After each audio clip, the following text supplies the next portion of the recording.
Bismillahirrahmanirrahim. Assalamualaikum warahmatullahi wabarakatuh. Selamat pagi Ibu dan juga rekan-rekan sekalian.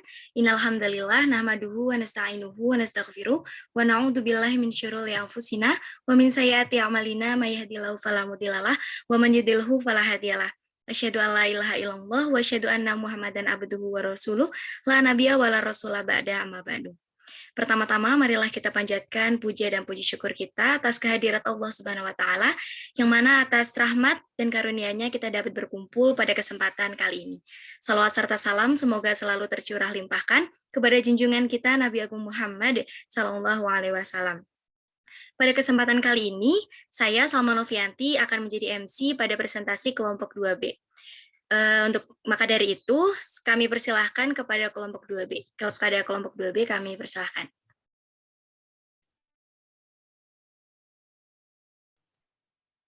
Baiklah, di sini kami dari kelompok 2B, kelas 4B, akan membahas mengenai David Ausubel, belajar bermakna, yang mengatakan Rama Ramdan Fauzi, Rasana Gani Humaira, sama Novianti Amanullah, sama Nabita Iskandar, Silmi Nur Azizah, Sustian Ningsih, Yayu Siti Muyasaroh, dan Yuni Tazkiyatun Nufus. Next. Di sini kami akan membahas yang pertama yaitu teori belajar menurut David Ausubel, kemudian yang kedua yaitu tipe-tipe belajar menurut David Ausubel, lalu yang ketiga yaitu variabel yang mempengaruhi belajar bermakna, dan yang terakhir yaitu mengenai penerapan teori Ausubel dalam pembelajaran. Selanjutnya akan dilanjutkan oleh rekan saya. Oke, baik. Untuk yang pertama kita akan membahas teori belajar menurut David Ausubel. Next. Nah, menurut Ausubel dalam Budi Ningsih bahwa teori kognitif banyak memusatkan perhatiannya pada konsepsi bahwa perolehan dan referensi pengetahuan baru merupakan fungsi dari struktur kognitif yang telah dimiliki oleh siswa. Nah, struktur kognitif ini merupakan struktur organisasional yang ada dalam ingatan seseorang yang mengintegrasikan unsur-unsur pengetahuan yang terpisah-pisah ke dalam suatu unit konseptual. Nah, untuk selanjutnya akan dibahas oleh rekan saya. Baik, terima kasih. Selanjutnya, menurut Ausubel, belajar dapat diklasifikasikan ke dalam dua dimensi. Yang pertama ada dimensi pertama. Ini berhubungan dengan cara informasi atau materi pelajaran yang disajikan pada pelajar melalui penerimaan atau penemuan. Pada tingkat pertama dalam belajar, informasi dapat dikomunikasikan dalam bentuk belajar penerimaan yang menyajikan informasi itu dalam bentuk final atau dalam bentuk belajar penemuan yang mengharuskan pelajar untuk menemukan sendiri sebagian atau seluruh materi yang akan diajarkan. Selanjutnya ada dimensi kedua, menyangkut cara bagaimana pelajar dapat mengaitkan informasi pada struktur kognitif yang telah ada. Dalam tingkat kedua, siswa menghubungkan atau mengaitkan informasi itu pada pengetahuan yang telah dimilikinya. Dalam hal ini terjadi belajar bermakna, akan tetapi siswa itu dapat juga hanya mencoba-coba menghafalkan informasi baru itu tanpa menghubungkannya pada konsep-konsep yang telah ada dalam struktur kognitifnya. Dalam hal ini terjadi belajar hafalan. Boleh di next.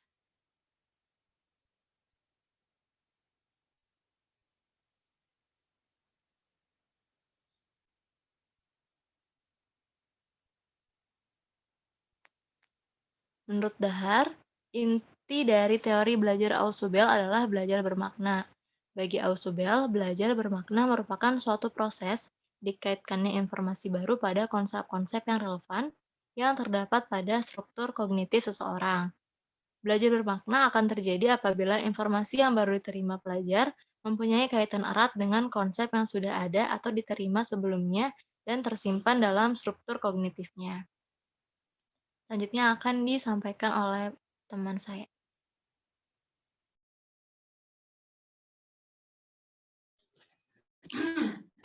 Untuk yang selanjutnya yaitu mengenai tipe-tipe belajar menurut David Ausubel.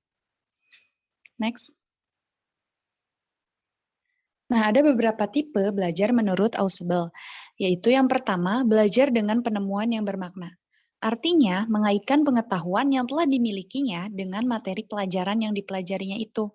Atau sebaliknya, siswa terlebih dahulu menemukan pengetahuannya dari apa yang ia pelajari, kemudian pengetahuan baru tersebut ia kaitkan dengan pengetahuan yang sudah ada. Nah, untuk yang kedua yaitu belajar dengan penemuan yang tidak bermakna. Artinya, pelajaran yang dipelajari ditemukan sendiri oleh siswa tanpa mengaitkan pengetahuan yang telah dimilikinya kemudian ia hafalkan. Dan untuk yang terakhir yaitu mengenai belajar menerima atau ekspositori yang bermakna. Artinya, materi pelajaran yang telah tersusun secara logis disampaikan kepada siswa sampai bentuk akhir. Kemudian pengetahuan yang baru ia peroleh itu dikaitkan dengan pengetahuan lain yang telah dimilikinya. Untuk selanjutnya akan dijelaskan oleh rekan saya.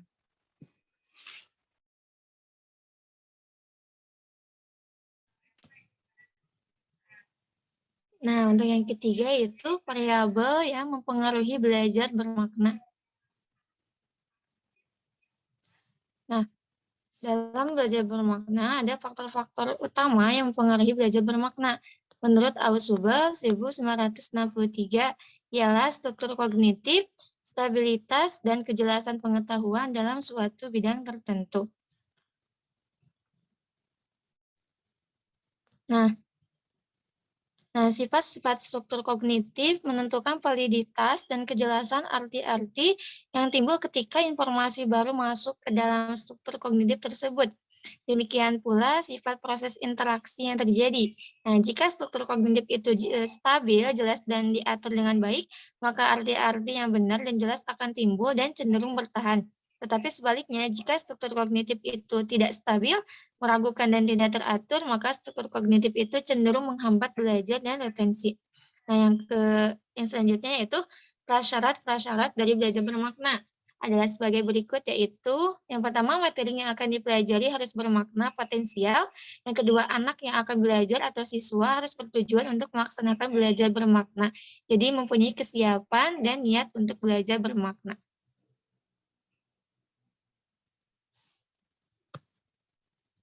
Nah, yang selanjutnya yaitu kebermaknaan materi pelajaran secara potensial tergantung pada dua faktor.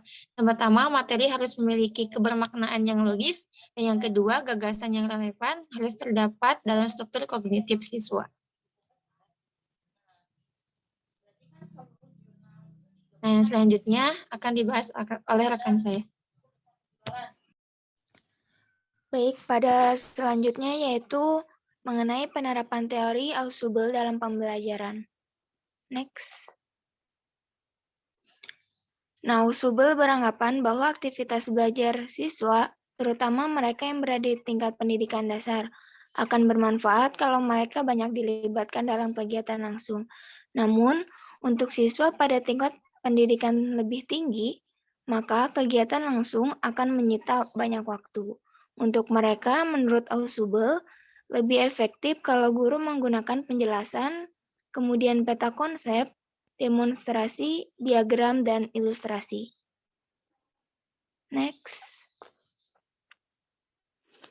Nah, selanjutnya itu pembelajaran bermakna dengan menggunakan peta konsep. Yang pertama, pilih suatu bacaan dari buku pelajaran. Kemudian yang kedua, tentukan konsep-konsep yang relevan. Yang ketiga, urutkan konsep-konsep dari yang paling inklusif ke yang paling tidak inklusif atau contoh-contoh. Nah, yang keempat, susun konsep-konsep tersebut di atas kertas mulai dari konsep yang paling inklusif di puncak konsep ke konsep yang tidak inklusif di bawah.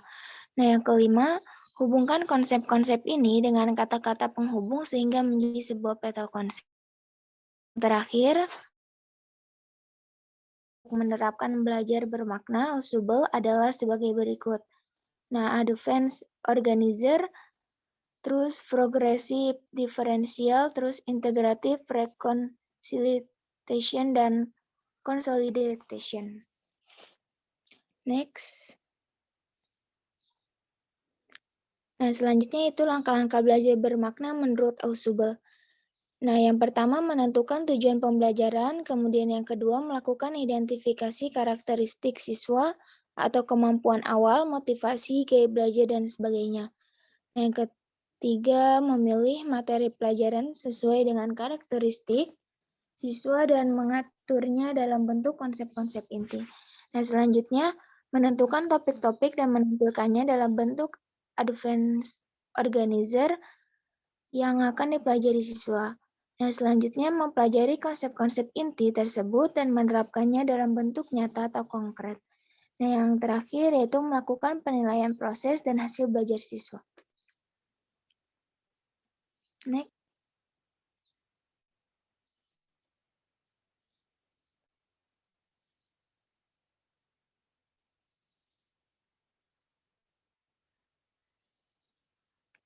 Selanjutnya akan saya serahkan kembali kepada moderator. Baik, kami ucapkan terima kasih kepada kelompok 2 dari kelas 4B yang telah menampilkan presentasinya pada kegiatan kali ini. Mungkin cukup sekian dan terima kasih sekali lagi kami ucapkan kepada kelompok 2B. Semoga dapat dipahami oleh rekan-rekan semua. Saya akan tutup pertemuan pada kali ini. Billahi taufiq wal hidayah. Wassalamualaikum warahmatullahi wabarakatuh.